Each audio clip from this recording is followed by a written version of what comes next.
Je vais vous parler du courage managérial. Le courage managérial, c'est une qualité qui va être utile aux personnes qui gèrent des équipes, qui gèrent du personnel, et également aux personnes qui gèrent des projets, puisqu'il y a toujours des annonces à faire qui peuvent pas être très agréables. Le courage managérial, c'est la capacité de dire les choses et toutes les choses, même celles qui sont impopulaires.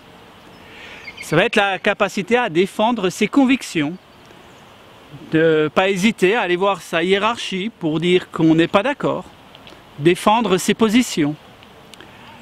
La capacité à reconnaître ses erreurs, parce que oui, on a le droit de se tromper et on a le devoir de reconnaître que l'on s'est trompé. C'est la capacité à apporter du changement, puisque pour atteindre la performance, eh bien, il faut sans cesse, dans ce monde qui est en mouvement, apporter du changement dans la façon de travailler. Ça va être également la capacité à assumer les erreurs de son équipe, des gens qui travaillent avec soi, pour ne pas faire porter le chapeau aux autres et de se positionner vraiment en tant que leader. Ce sera la capacité à prendre des décisions, voilà, même les plus courageuses, pour avancer. La capacité à convaincre et persuader durablement, pour que tout le monde aille dans le même sens.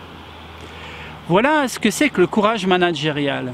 Et lorsque l'on est manager, eh bien, on peut être confronté à des peurs, et c'est normal.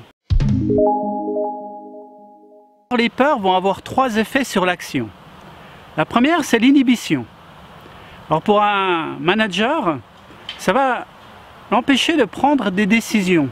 Ça va le figer sur place et il ne sera pas capable de prendre des décisions.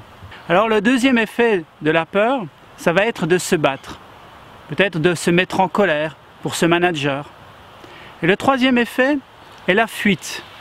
Alors pour ce manager, ce sera de fuir plutôt que de prendre des décisions.